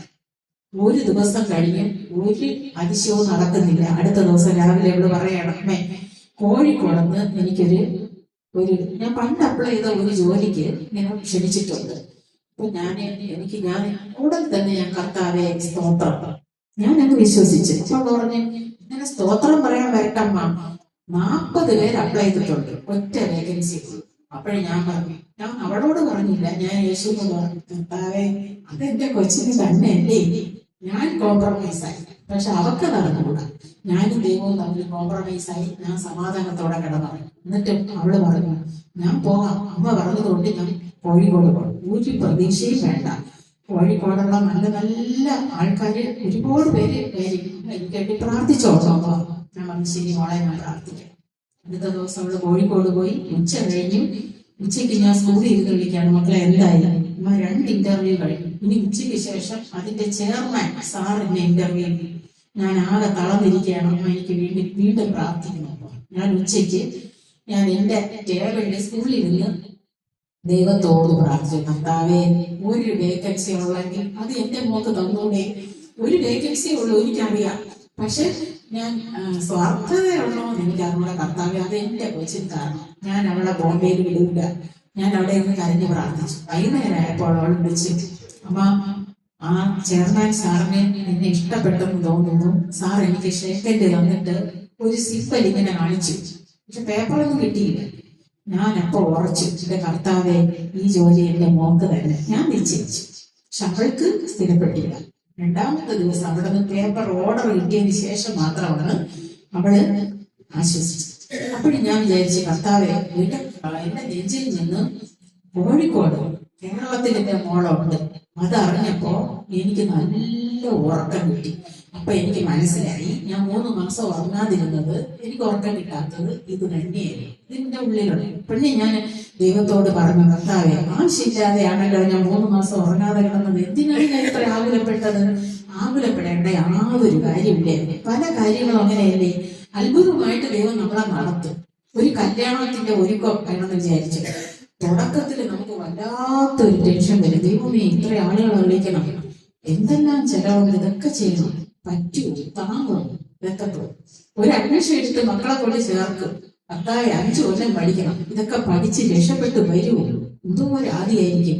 ആവശ്യമില്ലാതെ ടെൻഷൻ അടിക്കും. ആദ്യത്തെ വർഷത്തെ പരീക്ഷയുടെ റിസൾട്ട് വന്നത് വരെ നെഞ്ചിൽ തീയാണ്, അടുത്തും തീയാണ്. അങ്ങനെ 5 കൊല്ലം തീ ഇടുമ്പോ നമുക്ക് 5 വർഷം നമ്മുടെ ആയുസ് കുറയും. പിന്നെ ഇതെല്ലാം ജയിച്ചു വരുമ്പോൾ വിചാരിക്കും, കർത്താവെ അന്ന് ഇത്രയും കിടന്ന് ആകുലപ്പെടേണ്ടിയില്ലേ, നാണക്കേടായി. അപ്പൊ ഇതാണ് നമ്മുടെ ദൈവം. അപ്പോ ഈ 4 വാക്കുകളിലൂടെ ദൈവം എന്നോട് ഇടപെട്ടു. നിന്റെ ജീവിതവുമായിട്ട് ബന്ധപ്പെടുത്തി കർത്താവിന്റെ ഈ പേര് നിനക്ക് എത്രത്തോളം ഇത് നിനക്കത് നിന്റെ ജീവിതത്തിൽ നീ എങ്ങനെ അനുഭവിച്ചു, എന്റെ പേരിതാണ് എന്ന് കർത്താവ് പറഞ്ഞു. ഇതിനോടൊപ്പം ഞാൻ കേട്ടുന്നില്ല, ഞാനിപ്പോ തന്നെ നിർത്താം. അവസാനമായിട്ട് ഈ വർഷത്തില് നമുക്ക് ദൈവം നമ്മെ കൊണ്ട് എന്തൊക്കെയാണ് ആഗ്രഹിക്കുന്നതെന്ന് ചോദിച്ചാൽ അപ്പോ ദൈവം ഒരു വലിയ ഗിഫ്റ്റാണ് നമുക്ക് തന്നത്. ക്രിസ്മസിന് സ്കൂൾ ക്ലാസ്സുകളിലെ സമ്മാനം കൈമാറുന്ന ഒരു രീതിയുണ്ട്. സമ്മാനങ്ങളെല്ലാം കിട്ടുമ്പോൾ ചില കുട്ടികൾക്ക് നല്ല സമ്മാനം കിട്ടും, ചിലർക്ക് അത് ഇഷ്ടപ്പെടാത്ത ഒരു സമ്മാനമായിരിക്കും കിട്ടുന്നത്. അവരുടെ മുഖമൊക്കെ ഇങ്ങനെ വിഷമിച്ച് വീർത്തിരിക്കും. അപ്പൊ ഞാൻ കുട്ടികളോട് ചോദിച്ചു, നിങ്ങൾക്ക് ഇഷ്ടപ്പെട്ട സമ്മാനമാണോ എല്ലാവർക്കും കിട്ടിയത്? അല്ല ടീച്ചർ, ഞാൻ അവൾക്ക് നല്ല ഒരു ടോയ് അല്ലെങ്കിൽ ഒരു നല്ല ഗിഫ്റ്റ് വാങ്ങിച്ചു വെച്ചു, അവൾ എനിക്ക് ഇതാണ്. അപ്പൊ ഞാൻ പറഞ്ഞു, മനുഷ്യൻ ധർമ്മം ഇത്രയേ ഉള്ളൂ മക്കളെ. പക്ഷേ ഏറ്റവും വലിയ ഗിഫ്റ്റ് എന്താണെന്ന് നിനക്കറിയാമോ? അതാണ് നമുക്കൊരു ശിശു. അത് എനിക്കും നിനക്കുമല്ല, ഈ ലോകത്തിൽ അസാർവ ജനത്തിനും ഉണ്ടാകാനുള്ള ഒരു മഹാസന്തോഷം. ആട്ടിടയന്മാര് ഈ വലിയ വാർത്ത ദൂതന്മാര് പറയണം, സർവ്വജനത്തിനുള്ള ഒരു മഹാസന്തോഷം ഞാൻ നിങ്ങളോട് സുവിശേഷിക്കുന്നു. ഇതാ നിങ്ങളുടെ രക്ഷകൻ പറഞ്ഞിരിക്കുന്നു, ചെന്ന് കാണാൻ പറഞ്ഞു. അപ്പൊ ആട്ടിടയന്മാരറിയാമല്ലോ, ക്ഷീണിച്ച് ആടുകളെ മേച്ച് ആടിന്റെ മണമായിട്ട് ആടി ജീവിത സിനിമയിലുള്ളത് പോലെ നാറി വിശന്ന് കൂടി ഇരുന്ന ആട്ടിടയന്മാർക്കാണ് ദൂതന്മാര് ഈ വാർത്ത പറയുന്നത്. അവര് ദൈവം പറഞ്ഞല്ലേ ഒന്ന് പോയി കാണാം, മഹാരാജാവിനെ കാണാന്ന് പറഞ്ഞ് അവര് ഉള്ള വേഷത്തിൽ നല്ലതൊക്കെ ധരിച്ചു കൊണ്ടുപോയി. ചെന്ന് നോക്കിയപ്പോ അവരെക്കാളും കഷ്ടപ്പിടിച്ച ഒരു ശിശു കിടക്കുകയാണ്. ശീലകൾ പൊതിഞ്ഞ് പശുക്കുട്ടി ഇതാ കിടക്കുന്നു. ആർക്കും വേണ്ടാത്ത രീതിയിലുള്ള ആരും ശ്രദ്ധിക്കാത്ത രീതിയിലുള്ള വലിയ സംഭവങ്ങളൊന്നുമില്ല, കൊട്ടാരത്തിലല്ല, പട്ടുമെത്തയിലല്ല. അപ്പൊ അവര് വിചാരിച്ചു, ദൈവമേ, ഇത് നമ്മളെക്കാളും പാവപ്പെട്ട ഒരു രക്ഷകനാണോ ഈ ജനിച്ചു കിടക്കുന്നത്? പക്ഷേ ഒരു നക്ഷത്രം അവർക്ക് മുകളില് ശോഭിച്ചു. നക്ഷത്രം കണ്ട് അവരെന്തായാലും വിചാരിച്ചാണ്, ഇങ്ങനെ ശീലയിൽ ചുറ്റി കിടന്നാലും ഇതെന്തോ ഒരു ദിവ്യ അത്ഭുത ശിശുവാണ്. അവര് കളിയാക്കിയില്ല, അവര് നമ്മളെ പോലെ തമാശ പറയാതെ അവര് ദൈവത്തെ മഹത്വപ്പെടുത്തിക്കൊണ്ട് തിരിച്ചു, ദൈവത്തിന് മഹത്വം കൊടുത്തുകൊണ്ട് തിരിച്ചു. ആ ശിശുവാണ് നമ്മുടെ ഏറ്റവും വലിയ ഗിഫ്റ്റ്. ഒന്നാമത്തെ സമ്മാനം നമുക്ക് കിട്ടിക്കഴിഞ്ഞു. രണ്ടാമത്തെ സമ്മാനം വരാനിരിക്കുന്നേ ഉള്ളൂ. അതിങ്ങനെയൊന്നും അല്ല. ഇങ്ങനെ ശീല പൊതിഞ്ഞ് ഇങ്ങനെ കിടക്കുന്ന ഒരു ശിശുവിനെ അല്ല നമ്മൾ കാണാൻ പോകുന്നത്. എന്റെ ദൈവമേ, അതൊരു വല്ലാത്ത വരവായിരിക്കും. അത് വായിച്ചിട്ടുണ്ടല്ലോ, കർത്താവ് താൻ ഗംഭീരനാദത്തോടും പ്രധാന ദൂതന്റെ ശബ്ദത്തോടും ഒരു മഹാരാജാവ് എഴുന്നള്ളുന്നത് പോലെ സ്വർഗത്തിൽ നിന്ന് ആകാശം കീറി ഇറങ്ങി വരുന്ന ഒരു സീന്, അത് നമ്മുടെ മനസ്സിലൊന്ന് ഓർത്തു. ഇതെന്ന് മനസ്സിൽ കണ്ടിട്ട് നമ്മൾ തുള്ളി ചാടി ആനന്ദിക്കണം. അപ്പൊ ഈ ആദ്യത്തെ സമ്മാനം നമുക്ക് കിട്ടി. നമ്മൾ ഇനി വെയിറ്റ് ചെയ്യേണ്ടത് ഏതിനാണ്? ആ രണ്ടാമത്തെ വരവ്. ഈ കർത്താവ്, എന്നാൽ ഈ കർത്താവ് ശിശുവായിരുന്നു, നമ്മളോടൊപ്പം സഞ്ചരിച്ചു, നമ്മുടെ ഇടയിൽ പാർത്തു. എങ്ങനെയാണ് നമ്മൾ ജീവിക്കേണ്ടതെന്നൊക്കെ നമുക്ക് കാണിച്ചു തന്നു. ക്രൂശിൽ മരിച്ചു, സ്വർഗത്തിലേക്ക് പോയി. വാവിട്ട് നോക്കിക്കൊണ്ടിരുന്ന ആളുകളടുത്ത് കർത്താവ് പറഞ്ഞു, ഞാൻ വീണ്ടും വരും. ലോക അവസാനത്തോളം എല്ലാ നാളും ഞാൻ നിങ്ങളോടുകൂടെ ഉണ്ട്. ഇങ്ങനെ വാഗ്ദാനം നൽകിയ വേറെ ഏതെങ്കിലും ഒരു ദൈവത്തെ കുറിച്ച് നിങ്ങൾ കേട്ടിട്ടുണ്ടോ? നിങ്ങളുടെ ചുറ്റുപാട് പല ജാതികളിലുള്ള മനുഷ്യര് ജീവിക്കുന്നുണ്ടായിരിക്കും. പല ദൈവങ്ങളെ വിഗ്രഹങ്ങളെ സേവിക്കുന്നവരുണ്ട്. അവരോട് നിങ്ങൾ ചോദിക്കണം, ലോക അവസാനത്തോളം എല്ലാ നാളും ഞാൻ നിങ്ങളോട് കൂടെ ഉണ്ടെന്ന് പറഞ്ഞ ഒരു ദൈവത്തെ നിങ്ങൾക്കറിയാമോ? ഇത് പറഞ്ഞപ്പോഴ് ഞാൻ ക്രിസ്മസ് ദിവസം 2 ദിവസം കഴിയുമ്പോ എന്റെ വീട്ടിൽ ഒരു കരോൾ സംഘം ഭയങ്കര കൊട്ട് കേൾക്കുന്നുണ്ട്. അപ്പൊ പള്ളിയിൽ നിന്നുള്ള കരോൾ സംഘമല്ല. നോക്കിയപ്പോ 4 പേര്, ഈ മോന്റെ സൈസിലുള്ള 4 പേര്. അതിന് ഒരു കുട്ടി ക്രിസ്മസ് ഫാദറിന്റെ വേഷം ധരിച്ചിരുന്നു. ഇവൻ എന്റെ ഗേറ്റ് തുറന്നുകൊണ്ട് രാത്രിയിൽ ഞാൻ ഹസ്ബൻഡ് മാത്രമേ ഉള്ളൂ. കൊട്ട് ആടി ഒന്നും ചെവി പൊട്ടുന്ന രീതിയിൽ പൊട്ടടിക്കുകയാണ്. എന്നിട്ട് വന്നിട്ട് പൊട്ടടിച്ചടിച്ചിട്ട് ഒരു പെട്ടി കുലുക്കിയിട്ട് ഇങ്ങനെ നിൽക്കുകയാണ്, സംഭാവന കൊടുക്കാൻ. അപ്പൊ ഞാൻ പറഞ്ഞു, എടാ കൊട്ട് നിർത്തി, പൈസ എങ്ങനെയാണ് ഞാൻ തരാം, കൊട്ട് നിർത്താം. കൊട്ട് നിർത്തി. ഞാൻ ചോദിച്ചു, നിങ്ങളുടെ പേരെന്താണ്? എല്ലാം മുസ്ലിം പേരുകളാണ് പറഞ്ഞു. ഷിഹാസ്, അഹമ്മദ്, മുഹമ്മദ്, സിറാജ്. അപ്പൊ ഞാൻ ചോദിച്ചു, മക്കളെ നിങ്ങൾക്ക് ഇത്രയും സന്തോഷമാണോ ക്രിസ്മസില്? അപ്പൊ ഒരു സന്തോഷം ഇല്ല. പിന്നെ ഞാൻ ചോദിച്ചു, പിന്നെ നിങ്ങൾ എന്തിനാണ് കരോള് പാടി? ഒരു പാട്ട് പാടണം. അപ്പൊ അവന് പാട്ടറിഞ്ഞൂട.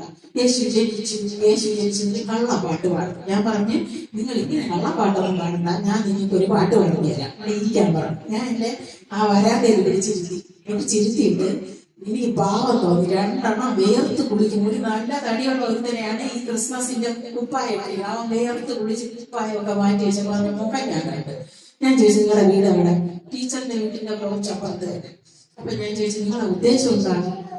അത് കരോളിനൊക്കെ പോകുന്ന സംഭാവനയ്ക്ക് എന്റെ ടീച്ചർ, അത് സംഭാവന കിട്ടാൻ വേണ്ടി ഞങ്ങൾ ഇറങ്ങി. അപ്പൊ ഞാൻ ചോദിച്ചു, നിങ്ങളെ വീട്ടുകാർ സമ്മതിച്ചോ? അത് ഉമ്മയും പാപ്പയും പറഞ്ഞ് 4 കൂടെ പോയിട്ട് 10 മണിക്കകം ഇനി വരണോ? അപ്പൊ ഞാൻ ചോദിച്ചു, ഈ ഡ്രം സെറ്റ് എവിടെ നിന്ന് കിട്ടി? അത് വാടകയ്ക്ക് എടുത്ത്. അപ്പൊ ഞാൻ പറഞ്ഞു, നിങ്ങൾ ഇങ്ങനെയുള്ള കഷ്ടപ്പെടുന്ന മക്കളെ നോക്കിയിട്ട് എത്ര രൂപ കിട്ടിയണമെന്ന് ഞാൻ വെറുതെ ചോദിച്ചു. അപ്പൊ പറഞ്ഞു, 4 വീട് പോയി മാമി. മാമി എന്നെ ചോദിച്ചു. മാമി 4 വീട് പോയി, ആകെ 75 രൂപ കിട്ടി. അപ്പൊ ഞാൻ പറഞ്ഞു, നഷ്ട കച്ചവടമാണല്ലോടാ. നീ ഡ്രമ്മ് വാടകയ്ക്ക് എടുത്ത് 500 രൂപയ്ക്ക് കിട്ടി. ഒറ്റ എണ്ണത്തിന് മനസ്സാക്ഷിയില്ല ടീച്ചറെ. അവസാനം പിന്നെ ടീച്ചറായി. ഞാൻ പറഞ്ഞു, അത് ശരിയല്ല, ഇപ്പോഴത്തെ ആള് ഒരു മനസ്സാക്ഷിയില്ല. അപ്പൊ ഞാൻ ചോദിച്ചു, ഞാൻ ഇതൊക്കെ എത്ര തരണം? ഒരു 50 രൂപയെങ്കിലും താ ടീച്ചർ. അവ എന്റെ മനസ്സ് തുറന്ന് വിളിക്കാൻ. എനിക്ക് പാവം തോന്നി. ഞാൻ എന്ത് ചെയ്ത് ഒരു 100 രൂപ എടുത്തു. ഭയങ്കര സന്തോഷം. നിരന്നിരുന്നു. വീട്ടിലെന്തോ കുറച്ച് കേക്കിന്റെ കഷ്ണമൊക്കെ ആയിരിക്കും. ഞാൻ അതിനെയൊക്കെ പകുത്ത് കൊടുത്ത് വെള്ളവും കൊടുത്തു. വലിയ ഉപകാരമാണ്. അപ്പൊ ഞാൻ ചോദിച്ചു, നിങ്ങൾക്ക് ക്രിസ്മസിനെ കുറിച്ച് വല്ല അറിയാമോ? എന്റെ വീട്ടിന്റെ ഫ്രണ്ടിൽ ഞാൻ റിപ്പോർട്ട് ഒരുക്കിയിരുന്നു. ഞാൻ ചോദിച്ചു, ക്രിസ്മസ് എന്താണ് നോക്കണം? അത് യേശുക്രിസ്തു ജനിച്ച ദിവസം. ഞാൻ പറഞ്ഞു, യേശുക്രിസ്തു എന്തിനാണ് ജനിച്ചത്? ഞാൻ ചോദിച്ചു, യേശുക്രിസ്തു ജനിച്ചത് നിങ്ങൾ എല്ലാവർക്കും വേണ്ടിയിട്ടാണ്. ഞാൻ കുറച്ച് കഥ പോലെ യേശുവിന്റെ ജനനത്തെ കുറിച്ച് പറഞ്ഞു. ഓ അങ്ങനെയാണല്ലേ മാമ. അപ്പൊ ഞാൻ പറഞ്ഞു, ഇനി നിങ്ങൾ നേരെ വീട്ടിൽ പോകും. ഇല്ല വീട്ടിൽ പോകില്ല. ഞാൻ പറഞ്ഞു, എത്ര മണി വരെ പാടും? അതിന് മുതലാവണ്ടേ മാമി? 10 മണി വരെ പാടിയിട്ടേ ഞങ്ങൾ പോകുള്ളൂ. അപ്പൊ ഞാൻ പറഞ്ഞു, നിങ്ങൾ വെറുതെ ഡ്രം സെറ്റിട്ട് അടിച്ചാൽ പോരാ, ഒരു പാട്ടെങ്കിലും പഠിച്ചോണ്ട് പോകണം. മാമി പാട്ടറിയില്ല. അപ്പൊ ഞാൻ വെറുതെ ഇവിടെ പറഞ്ഞോളൂ, ക്രിസ്മസ്. അപ്പൊ ഇവ അത് പഠിച്ചു 4 വരി, we wish you merry Christmas and A happy new year. ഇത്ര ഇതിൽ ചെയ്ത് വീട്ടിൽ പറയാൻ ആരാണ് 10 രൂപ തരുമെന്നോ? അത് ശരിയല്ല. എന്നിട്ട് എന്തൊക്കെ ആ കൊട്ടിനെ നിർത്തിയിട്ട് ഗേറ്റ് വരെ പാടി പോയിട്ട് അവിടെ നിന്ന് വീണ്ടും വിളിച്ചു ചോദിക്കുന്നു, മാമി 2ാം തീയതി എനിക്ക് ഭയങ്കര ചിരിയുമാണ്. ഇതാണ് നമ്മുടെ ക്രിസ്മസ്. സ്കൂളില് ഈ ക്രിസ്മസ് ആഘോഷത്തിന് ഞാൻ ഇങ്ങനെ ഒരു ചെറിയ മെസ്സേജ് ഒക്കെ കൊടുക്കാന്ന് പറഞ്ഞ് വളരെ സന്തോഷമായിട്ട് ക്ലാസ്സിൽ കയറി. കേക്ക് മുറിച്ചു എല്ലാം കഴിയും. അപ്പൊ ഞാൻ ഇങ്ങനെ ബഹളത്തിന്റെ ഇടയിൽ ഞാൻ പറയണേ, ഞാൻ ഒരു ചെറിയ മെസ്സേജ് നിങ്ങൾക്ക് തരാം. ടീച്ചർ നല്ലൊരു ദിവസം, ഇന്ന് മെസ്സേജ് ഒന്നും വേണ്ട. അപ്പൊ ഞാൻ പറഞ്ഞു, പിന്നെ എന്തോന്ന് വേണം? അത് ഡാഡി മമ്മി വീട്ടിലില്ല, ആ പാട്ടിട്ട് എന്നാൽ ഞങ്ങൾ തുള്ളിക്കോളാം. ഞാൻ പിന്നെ ഡാഡി മമ്മി വീട്ടിലില്ലാത്തപ്പോ നിങ്ങൾക്ക് ഇറങ്ങി നടക്കാം, അതല്ലേ? അപ്പൊ പ്രിൻസിപ്പൽ പറഞ്ഞു, ആരും ഇതിന് ഒരു കെയർ എടുക്കണ്ടേ? എനിക്ക് സങ്കടം തോന്നി. പിന്നെ കുറെ പിടിച്ച പാട്ട് വിളിട്ട് കൊടുത്തു. എല്ലാം ഒന്നിച്ച് തുള്ളി അങ്ങനത്തെ ക്രിസ്മസ് തീയതി. ഇനി ഭയങ്കര സങ്കടമാണ്. കർത്താവേ, ഒരു ക്രിസ്മസ് ഇങ്ങനെ അടിച്ച് പൊളിച്ചെന്ന് പറഞ്ഞാൽ അതിനെ അടിച്ച് ഇല്ലാതാക്കി, അതിന്റെ മേന്മ നശിപ്പിച്ചു. പിന്നെ ഞാൻ വിചാരിച്ചു, പോട്ട് പള്ളിക്കൂടത്ത് ഇങ്ങനെയൊക്കെ തന്നെ വീട്ടിലെങ്കിലും പോയി നമുക്ക് ആഘോഷിക്കും. വീട്ടിൽ ചെന്ന് ഞാൻ മക്കളുടെ അടുത്ത് പറഞ്ഞു, മക്കളെ ക്രിസ്മസിന്റെ സന്ദേശം പറഞ്ഞുതരാൻ 2 വർഷങ്ങൾ ഇത്രയായിരുന്നു. എനിക്ക് എത്ര വയസ്സെന്നാണ് അമ്മയുടെ വിചാരിക്കും ക്രിസ്മസ് സന്ദേശം തരാനിരിക്കും?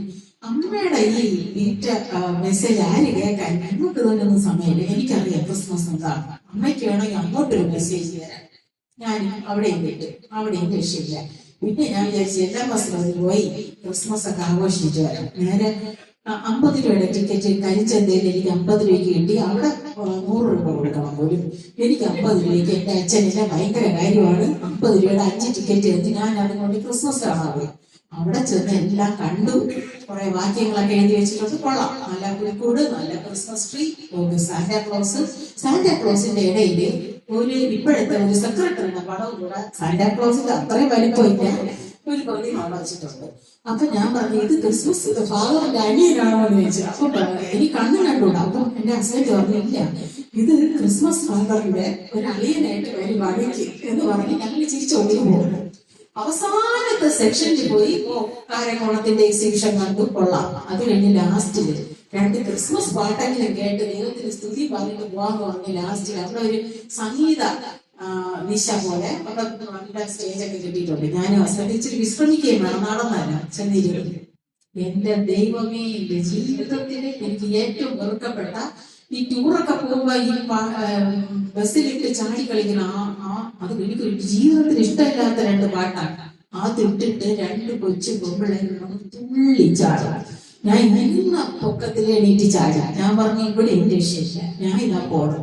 അപ്പൊ പറഞ്ഞു ഇതിങ്ങനെയൊക്കെ തന്നെ, നീ ഇങ്ങനെ ഈ ലോകം വിട്ടു പോയിട്ട് നിനക്കൊന്നും പിടിക്കില്ല. എന്റെ ഹസ്ബൻഡ് പറഞ്ഞു സത്യം തന്നെ, എനിക്കൊന്നും പിടിക്കുന്നില്ല, എന്താണ് കുഴപ്പം?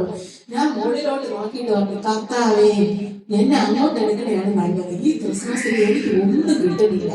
അപ്പോഴേ പിന്നെ അവിടെ നിന്ന് സ്ഥലമില്ല, ഇതാണ് ക്രിസ്മസ്. പക്ഷെ ദൈവം നമ്മോട്, പക്ഷെ നമ്മളെ ദൈവം സ്നേഹിക്കുന്നുണ്ട്. ഇതൊക്കെ ആണെങ്കിൽ ദൈവത്തിന്റെ മക്കളെന്നുള്ള ഭാഗ്യം നമുക്ക് തന്നിട്ടുണ്ട്. നമുക്കറിയാം എന്താണ് ക്രിസ്മസ്, ഇനി എന്ത് സമ്മാനമാണ് കർത്താവ് തരാൻ പോകുന്നത്. അതുകൊണ്ട് നമുക്ക് നമ്മളെടുത്തിട്ട് ദൈവം എന്താണ് ഉദ്ദേശിക്കുന്നത്? കർത്താവ് ഇരുട്ടിലിരുന്ന ഒരു ജനം വലിയൊരു വെളിച്ചം കണ്ടു എന്ന് പറയുന്നില്ലേ? ഭയങ്കര മോശമായ പ്രവൃത്തികളില് അശുദ്ധമായ ജീവിതം നയിച്ചിരുന്ന ജനങ്ങൾക്ക് ഒരു വെളിച്ചം കിട്ടി.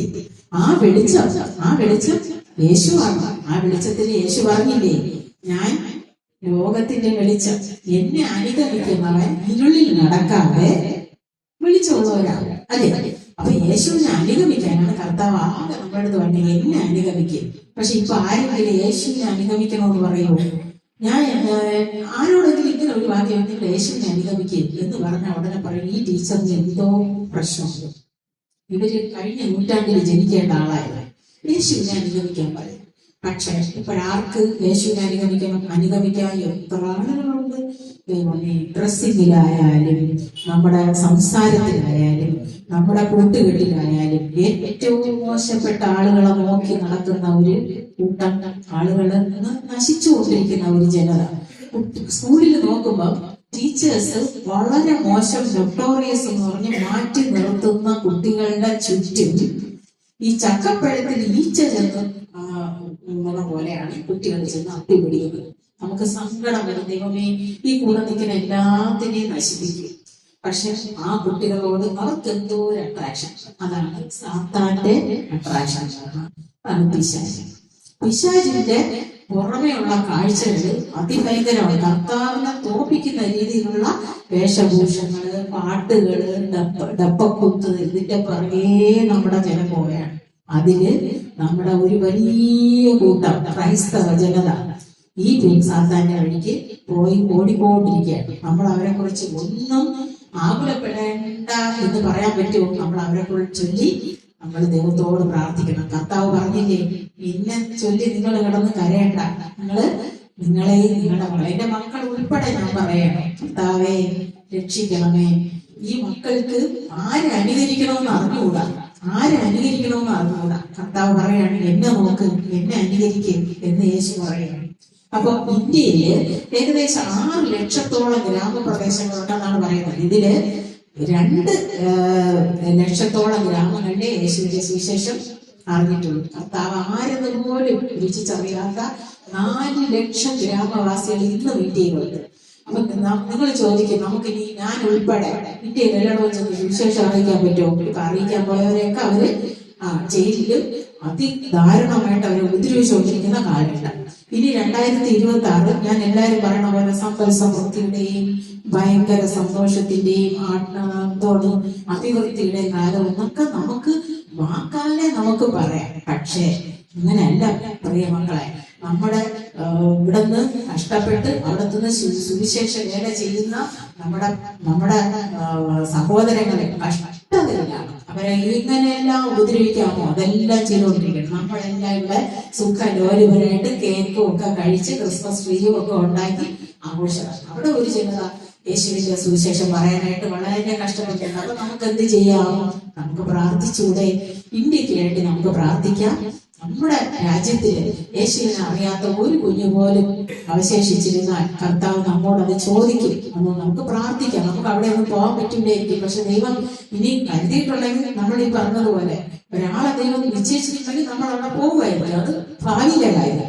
കർത്താവെ അവരെയും രക്ഷിക്കണമേ നമുക്ക് പ്രാർത്ഥിക്കാം. കർത്താവ് 1 Petros 2:9 ഇങ്ങനെ പറയില്ലേ, സാർ എപ്പോഴും ബൈബിൾ സ്റ്റഡിയിൽ പറയുന്ന വാക്യമാണ്. നമുക്ക് എല്ലാവർക്കും ഒന്നിച്ചു ചേർന്ന് പറയാം. നിങ്ങളോ അന്ധകാരത്തിൽ നിന്ന് തന്റെ അത്ഭുത പ്രകാശത്തിലേക്ക് നിങ്ങളെ വിളിച്ചവരുടെ സൽഗുണങ്ങളെ പോഷിപ്പാൻ തക്കവണ്ണം തിരഞ്ഞെടുക്കപ്പെട്ട ഒരു ജാതിയും രാജകീയ പുരോഹിത വർഗവും വിശുദ്ധ വംശവും സ്വന്തം ജനവും വിശുദ്ധ വംശവും. ദൈവം നമുക്ക് എത്ര എന്താണ്, നമുക്ക് എന്തെല്ലാം വാക്കുകൾ കൊണ്ട് ദൈവം നമ്മളെ കിരീടം ചാർത്തിയിരിക്കുന്നു. നമ്മൾ കർത്താവിന്റെ പുരോഹിത വർഗം പോലും, നമ്മള് ദൈവത്തിന്റെ സ്വന്തം ജനം പോലും, നമ്മൾ ദൈവത്തിന്റെ വിശുദ്ധ ജനം പോലും. നമ്മൾ ഈ പേരിനൊക്കെ യോഗ്യതയുണ്ടോ മക്കളെ? പക്ഷെ ദൈവം നമ്മളിൽ നിന്ന് ആഗ്രഹിക്കുന്ന ഇതാണ്, അന്ധകാരത്തിൽ കിടക്കുന്നവരെ അത്ഭുത പ്രകാശത്തിലേക്ക് നമ്മൾ നയിക്കാൻ കർത്താവ് നമ്മളെ കൈനീട്ടി വിളിക്കാൻ എന്തെങ്കിലും ഓരോ ദിവസവും ദൈവം നമുക്ക് അതിനുള്ള ചാൻസുകൾ തരുന്നുണ്ട്. നമ്മുടെ അയൽക്കാരനിലൂടെ ആയിരിക്കാം, നമ്മുടെ സഹപ്രവർത്തകരിലൂടെ ആയിരിക്കാം, നമ്മുടെ വീട്ടിലെ നമ്മുടെ സഹോദരങ്ങളിലൂടെ ആയിരിക്കാം. നമുക്ക് ഓരോ ദിവസവും ഓരോ ചാൻസ് ദൈവം നൽകാൻ കാത്തിരിക്കുകയാണ്. എന്താണ് ദൈവം നമുക്ക് വേണ്ടി കരുതിയിട്ടുള്ളതെന്ന് നമ്മുടെ കണ്ണ് കണ്ടിട്ടില്ല, പക്ഷെ നമുക്ക് പ്രാർത്ഥനയോടെ ആയിരിക്കാം. അതുകൊണ്ട് ഈ 2026 നമ്മൾ ഓരോ ദിവസവും കർത്താവിന് വേണ്ടി ഞാൻ എന്ത് ചെയ്തു എന്ന് സ്വയം ശോധന ചെയ്തുകൊണ്ട് മനഃപൂർവമായിട്ട് ദേശപ്പ അത്രയും എനിക്ക് വേണ്ടി ചെയ്തിട്ട് എന്തെങ്കിലും കർത്താവിന് വേണ്ടി ചെയ്യാൻ ഓരോ ദിവസവും എന്നെ സമർപ്പിക്കുന്നു എന്ന് പറഞ്ഞിട്ട് നമുക്ക് ജീവിക്കാം. അങ്ങനെ നമുക്ക് പ്രയാസങ്ങളും പ്രതിസന്ധികളും വരും, യാതൊരു സംശയമില്ല. ഞാൻ കഴിഞ്ഞ വർഷം പോലെ പ്രാർത്ഥിച്ച് തുടങ്ങിയതാണ്, പ്രതീക്ഷയോടെ തുടങ്ങിയാണ്. ആ നവംബറിന്റെ തൊട്ടുമുമ്പ് വരെ എനിക്ക് കഷ്ടതയുടെ അങ്ങനെ അറ്റത്തെ അവസ്ഥയിലൂടെ ഞാൻ കടന്നുപോയി. പക്ഷെ പിന്നെ ദൈവത്തോട് ഞാൻ ചോദിക്കാമെന്ന് പോലെ എനിക്കറിയാം, കുറേ കയ്പ് തന്നാൽ അടുത്തൊരു മധുരം പിന്നെ ദൈവം തരും. കയ്പ് കാടി കുടിച്ചാൽ പിന്നെ നമുക്ക് ദൈവം വീഞ്ഞു തരും. അതിനുവേണ്ടി നമുക്ക് പ്രതീക്ഷയോടെ കാത്തിരിക്കാം. എന്തൊക്കെ പ്രതിസന്ധികൾ വരട്ടെ, എന്റെ കർത്താവ് എന്ത് പറഞ്ഞിട്ടുണ്ട്? ഞാനോ ലോക അവസാനത്തോളം എല്ലാ നാളും നിങ്ങളോടുകൂടെ ഉണ്ട്. ദൈവം നമ്മെ എല്ലാവരെയും സമൃദ്ധിയായിട്ട് അനുഗ്രഹിക്കുമാറാകട്ടെ. ആമേൻ. ഈ പാട്ട് ഞാനും ശേഷം